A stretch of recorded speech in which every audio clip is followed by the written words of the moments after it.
You're last. You think the FBI are the only ones on this guy? The key to victory is anticipation. If she were a president, she'd be Abraham Lincoln. Fear is the path to the dark side. You are tearing me apart, Lisa!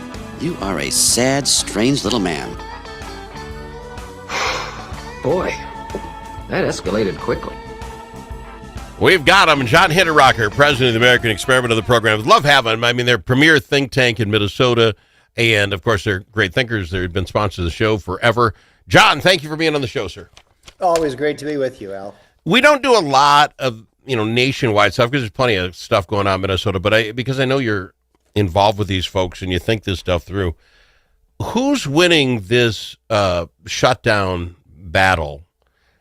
It started, I'm thinking, okay, this isn't going to last very long. The meat and substance of it doesn't seem to be there for either side. But here we are running our third week. Somebody must be doing polling somewhere, and each seems to think they're winning on this thing. Who's winning this shutdown battle? I don't know, Al. In political terms, I have not seen polling. I don't know. Maybe you have. You're absolutely right that the two sides are doing their own polling. That's for sure. Yeah. It seems to me that I think the Republicans almost have to be winning in political terms, because the way the issue always gets framed when we have one of these shutdowns is who's to blame. The shutdown is a bad thing. Who's to blame for this bad thing that happened? Well, in this case, there's no doubt. Who shut down the government? The Senate Democrats filibustered the funding bill. But that's what's funny. But what's funny about that, if you watch the other news channels, right, you turn into a little CNN or MSNBC. I don't know if you do, but when you do, you see host after host, pundit after pundit coming on saying it's because only the Democrats want to save your health care. They frame this that it's all about people getting kicked off Medicaid and Medicare, and that your what do you call it, Obamacare is going to skyrocket because of this. That's what they're doing, Al, is they're trying to undo various provisions of the big, beautiful bill that passed the House, passed the Senate, signed into law by the president.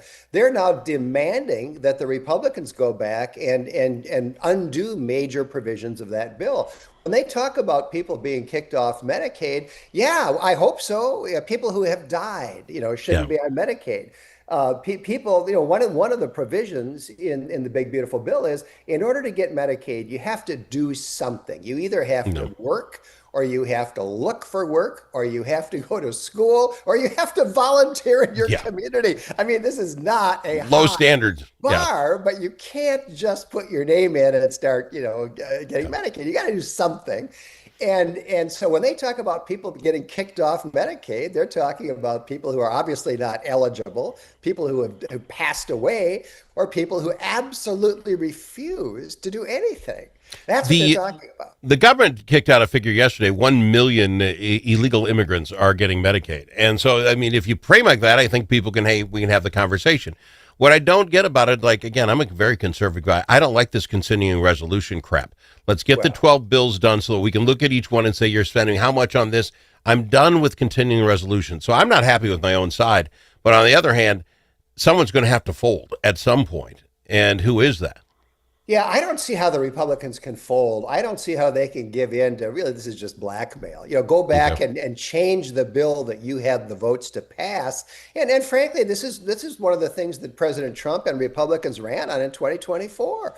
The voters have spoken. The voters don't want illegal aliens on Medicaid. And there are 14 states, including Minnesota, where, guess what? Illegal aliens are on Medicaid. Yeah. And then, and so they talk about all this going down, and hospitals are going to be shut down, and you'll hear them say that even no illegal immigrant can get actual Obamacare. So Obamacare gets me. Let's talk just for a second. They're saying now in the Star Trib this morning, or was it yesterday, that the cost for people on Obamacare is going to skyrocket if the subsidy doesn't continue on. How do we frame it like this? Here's my point. Your insurance, whether you're on Obamacare or not, costs X. And if Al has to pick up the whole tab, that's the cost of Al for insurance. The fact that the government will take taxes out of my pocket to then pay down my Medicare, the cost of the insurance is the exact same. They just took it out of my back pocket, brought it over to my other pocket and said, here, look at your health insurance is costing less. Why does no one look at this like, well, if the government gives me money to lower my, it's the cost. I would put it a little bit differently. I would say Please. the government is taking money out of your pocket and putting it into somebody else's pocket. I think that's what's going on here. And what they're talking about is the fact that when the Democrats passed this bill, the Republicans didn't pass this, the Democrats did. The subsidies for Obamacare are running out, according to the bill the Democrats passed. Yes, that's true. The subsidies are running out. That's what you wrote into your bill. And yeah, okay, that's happening. Okay, and so the idea that Obamacare was going to lower everyone's insurance premiums, we will now find out that wasn't true. It was never true. No, there was never the ghost of a chance that was going to happen. It obviously didn't happen. And in fact, it raised the cost of insurance. One of the things that Obamacare does is make it illegal to sell cheap insurance. Yeah. They require that all these individual insurance policies be loaded up and gold-plated with coverages that many people don't want to pay for. Yeah. They made it illegal to sell cheap insurance. Yeah, and we're going to see that. So I guess my point is with all this, I'm okay. Let it go. If my insurance goes way up, and I presume it will, fine. Everybody gets to see what Obamacare costs. You know what I'm saying? We'll get to see it. It isn't how much the government kind of slid back behind me in my taxes or whatever. I got to go to break because, oh my goodness, this voter fraud thing, the more I look into it, the more it bothers me here in Minnesota. We'll talk about it. I've got him, John Hinderaker, president of the American Experiment. Think about it. Now that school's back in session, how are Minnesota students doing? Not very well. Minnesota ACT scores fell again last year and are the lowest they've been in 10 years. In fact, fewer than half of Minnesota students can either read or do math at grade level. Think about it. We used to brag about our schools. Now we're losing to states like Mississippi. Visit AmericanExperiment.org for more information. Think About It is brought to you by Center of the American Experiment, Minnesota's think tank. If it's your turn to host a game, Grandpa's Barbecue suggests you try something different. Put out the perfect barbecue flavor of Grandpa's Barbecue. Add it to your ribs, dip the meatballs, or drench your wings in the original flavor of Grandpa's Barbecue. It isn't too hot or spicy, fruity or smoky or whatever. Grandpa's Barbecue. Available in select stores and online at grandpasbarbecueshop.com.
It's nice to know a guy that knows a guy. Al Travis.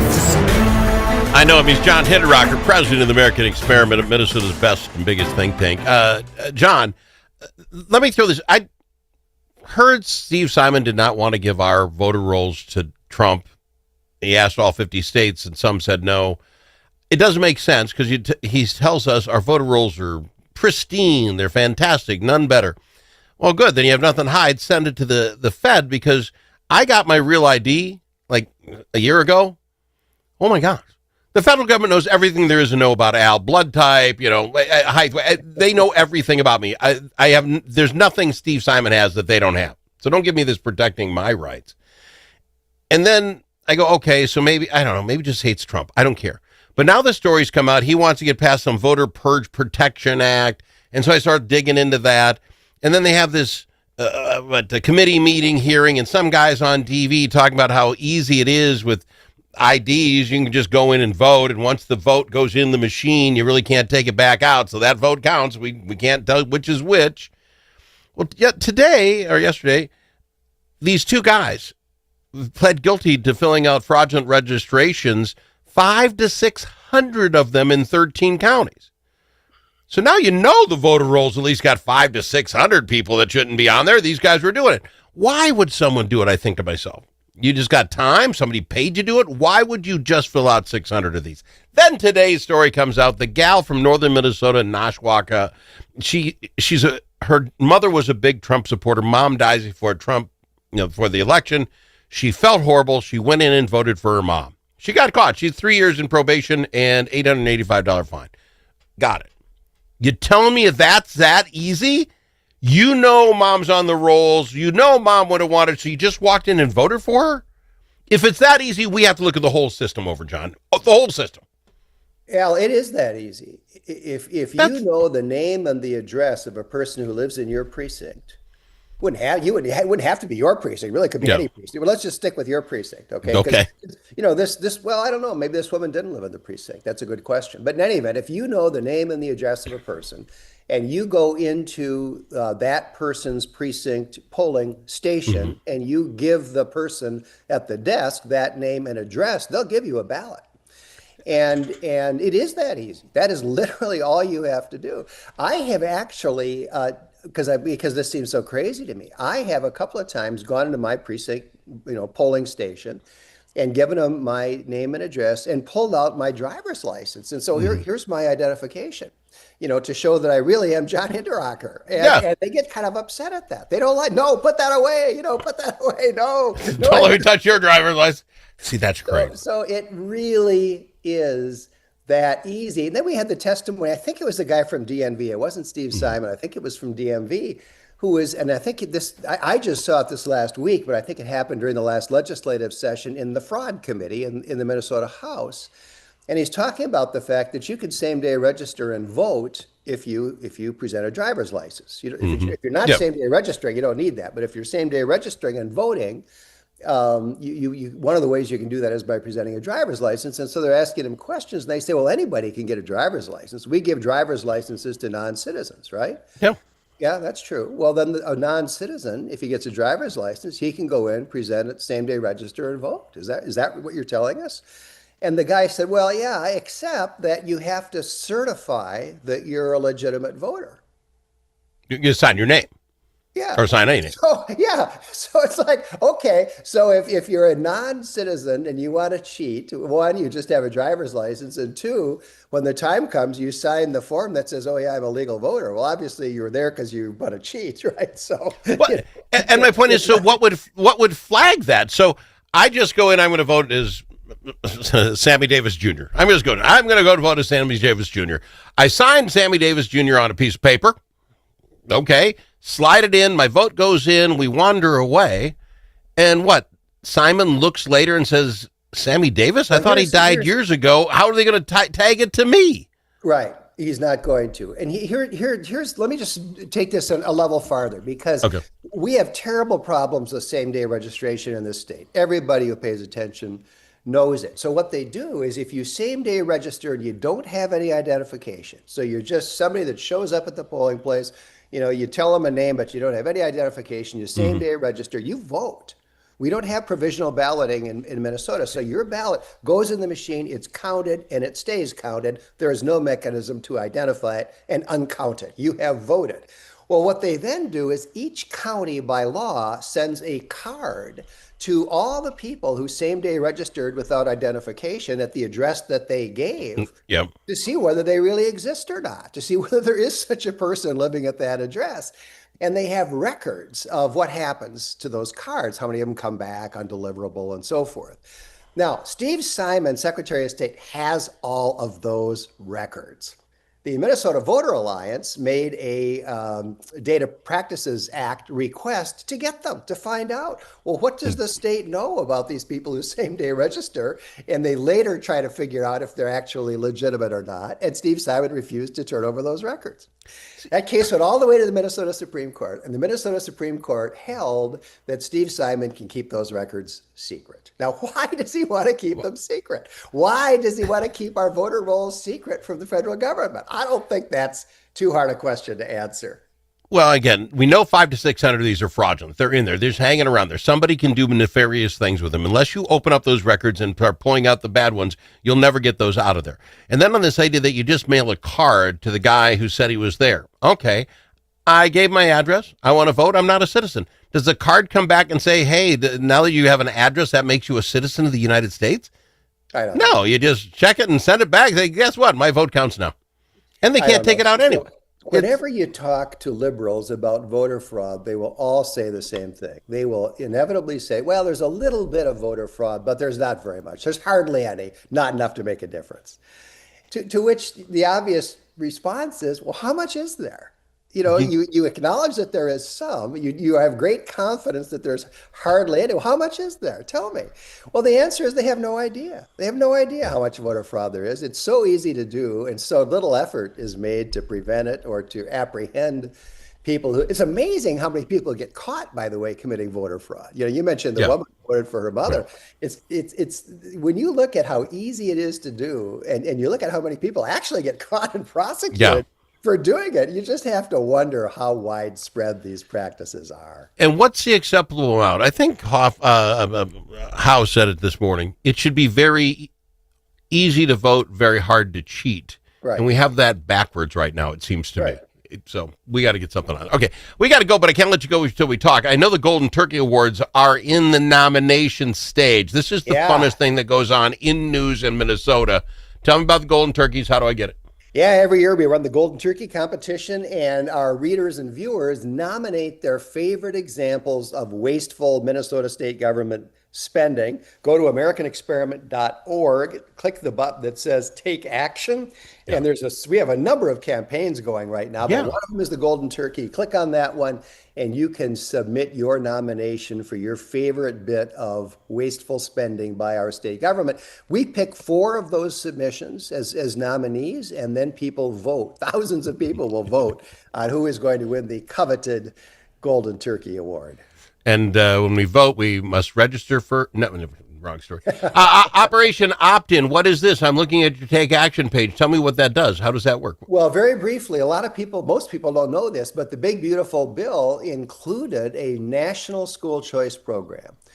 Any taxpayer can get a tax credit, so that not just a deduction, a credit up to $1,700 for donating money to an organization that provides private school scholarships to give K through 12 kids school choice. This is a wonderful, wonderful program. And the catch is it's done state by state. And to enable that program at each state, the governor has to flip the switch. The governor has to send to Washington a list of the approved scholarship granting organizations in his state. And so this campaign is to put pressure on Tim Walz to say yes to this program that costs the state of Minnesota $0 and would provide school choice to many thousands of kids in Minnesota. And of course, the problem is the teachers union is against it. Yeah. So you go to americanexperiment.org. All the great stories are there. It's all, you will need only one place to go to keep up what's going on. americanexperiment.org. Go to Take Action. You can take action on Operation Opt-in and obviously the Golden Turkey Awards. I'm completely out of time. John, you know I love having you in the show. Thanks for being here. Always great to be with you, Al. Bye-bye. He is John Hinderaker with the American Experiment. Think about it. A famous politician once said, "You're entitled to your